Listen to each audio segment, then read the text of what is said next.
Now let's get it started. Let's get it started. Play ball! It was a controversial win for Manchester United. They won that game 2-1.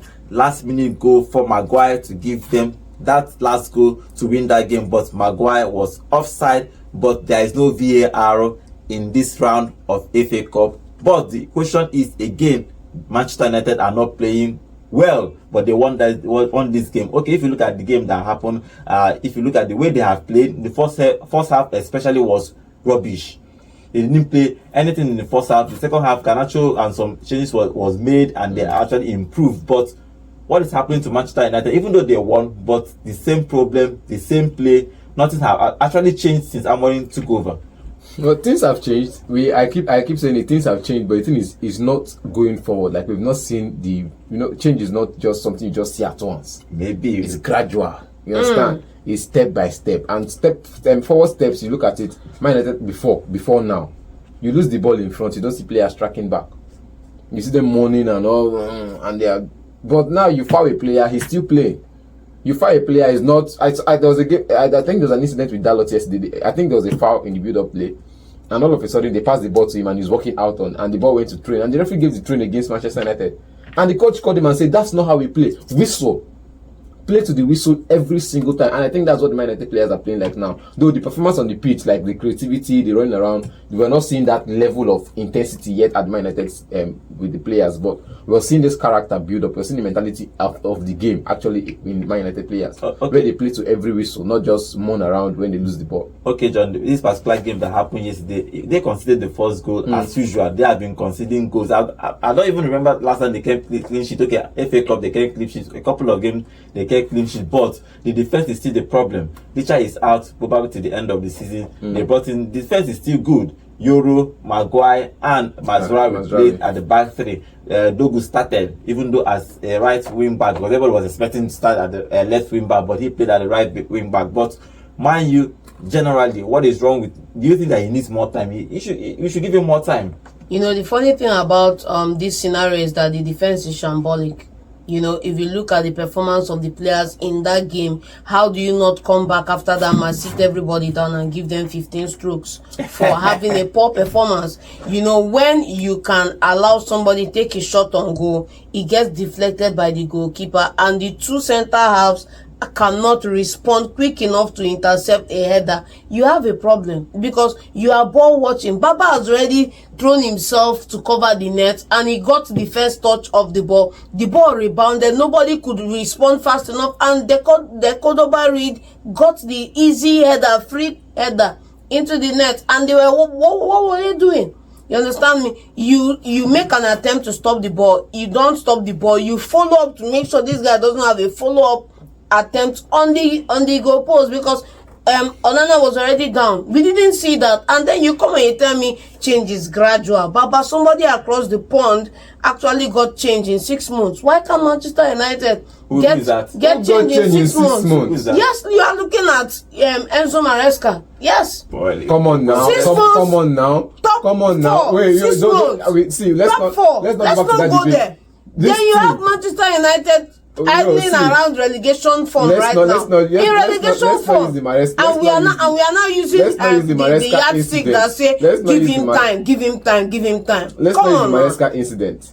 The Maresca incident happened as this manager came in one season. His first 6 months was actually trash, Pochettino, and he used that first 6 months to build the team. Look at Chelsea's trajectory towards the end of the season. It was all the way up. Look at Pochettino's last 15 games for Chelsea, or last 20 games for Chelsea.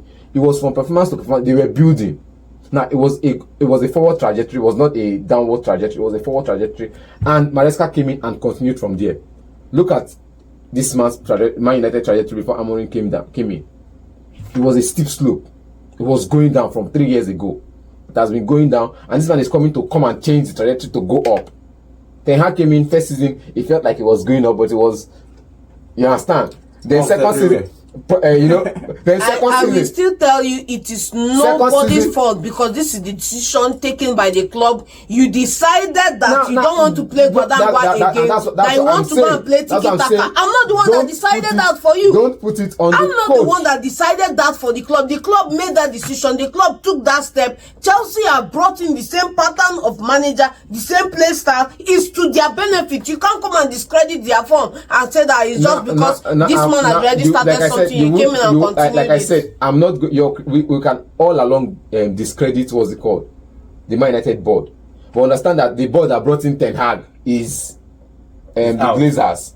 The board that brought in Amorim is the Ineos team. So it's that there are two different boards. Now the board that brought in Moyes to Everton is the Fred King group. Now they are the one handling Everton's business now. The former board is no longer there. So because of what the business the other board did, you won't force this person. You get? So the club has gone through a takeover. So you understand that anything that happens now is on the Ineos team. You get not under Amorim because Amorim met these players there that was brought in from the Glazers. Some of them were overpriced. Because if they are taking their calls when agents say, I have a sharp player for you, they would have paid at least less. But because they didn't have somebody who to negotiate, they were just all businessmen. How much is it? It's 70 million. We overpay. We should give Amorim more time. So it's not the club. Like I said, the club was in a downward trajectory before Amorim came in. So you're not going to fault him for trying to balance the ship. Nobody is faulting him. I'm telling you that for you to say change is gradual is subjective because somewhere else change is 6 months. Simple. And you cannot discredit that man for his 6 months change. And I said the change at that place was because we feel irrespective of what the change was, change is subjective. We're using Chelsea as a case study. What about what's it called, Nottingham Forest? What about Brighton? You get? We're going to use other teams. Marco Silva at Fulham. I keep saying it. He failed in 3 different clubs before he came from Watford to the other club to even Everton. He failed. I think it was one that left before who took over at Everton. So he failed. He's failed in the Premier League. He's failed in the Championship. He went to Spain and he failed. And he came back and look at what he's doing at what's it called? At Fulham. Okay. So we keep going back to let's not compare the Chelsea scenario. And the club was in an upward trend before Maresca came in and rode on that trend and he's doing well. We should not compare Chelsea, now, but we should compare change of ownership at United. Same thing happened with Liverpool. Wow. Liverpool were on a forward trend. And what happened? This guy came in and built on it. Now he's on the verge of winning the first trophy. So I'm just saying for Man United. That's what you're saying, though. I'm just saying for Man United, they were. I think they were rock bottom. I think back-to-back losses. I disagree with you. I disagree with you 1,000 times. Yes, I might agree with you a little bit because if you look at when Arsenal Arteta took over, Arsenal was actually down. They were going down rapidly. It took him time to take him at least balance then start coming up. If you want to use Arsenal as a yardstick, that you have to give Amorim 2 years, which is I don't know. While discounting the 3 years given to Ten Hag. When we're giving, let's not forget that Ten Hag's 3 years was considered a success because he won 2 trophies. Let's not discount that fact as well. I don't know how people talk about. Let's not discount that fact too. I don't know why people talk about Ten Hag 3 years. Ten Hag stayed 2 years on the job, 2 full seasons and 2 months. Because season just started and in October they sacked him, and in November, you know they do it. You know reach 3 years now. 3 years. You know reach 3 years. What was the contract given to him? 2 full seasons. What was the contract given to him? Simple. In the summer before this sacking, they gave him a new contract. And he wanted to end an era. It's fine, but his era ended. So I'm just saying for Amorim now, this first 9 months, we are not going to judge him. The same way we didn't judge Arteta for his first 6 months, but in his first 6 months he won the FA Cup. Yes. It was his first 6 months. He won the FA Cup. Amorim now in his first 9 months, because that's what it's going to be. In his first 9 months, November, December, January, February, March, April, May, June. In his first 9 months, let's see what happens. So we start judging from next. Then after 9 months, we now go for transfer window. You know you can't transfer window. You know you can't summer transfer. That 3 months, that 2 months holiday, we know the 2 count time. Then season starts in August. So June, July, August, we'll see what he's going to do with the team. Then from that August when season starts, we'll start seeing performance. Okay. If we don't see performance, we'll start saying, oh, by July, please bring in somebody else. That if they want to sack him and bring in somebody else. Okay, after that, consider first goal. Zirkzee scored the equalizer in the second half. He was probably trying to flip the ball into the net. Defender defended that ball and he fell to Zirkzee. He scored that goal. But the controversy happened in the 93rd minute when that free kick was launched into the Leicester box. Maguire and 2 other Manchester United, three other. Other Manchester United players were offside position, but the linesman did not actually see it, and that goal stood. I don't know why it stood, because in this round of FA Cup there is no VAR, so that goal stood. So Man U is in the next round of the FA Cup. Now the question is, can they win this FA Cup? It's too early. It's too early. This is like the 4th round. It's too early, because I would say it's too early, because the performance we're not seeing, like we say, we're not seeing performance, but we're seeing results. We're seeing win. And you know, first 4 games we saw performance, though we didn't see results. I think there was a game where we were talking about them performing, but they didn't get the expected win. Now since then they've been performing like school children trying to do the adult stunts, which is not working. So it's going to be hard for them to. It's going to be hard to be dictating. Why I'm asking this thing, because they are defending champions. Arsenal was not doing well that first time. And they won against Chelsea. And they won against Chelsea, and and Liverpool.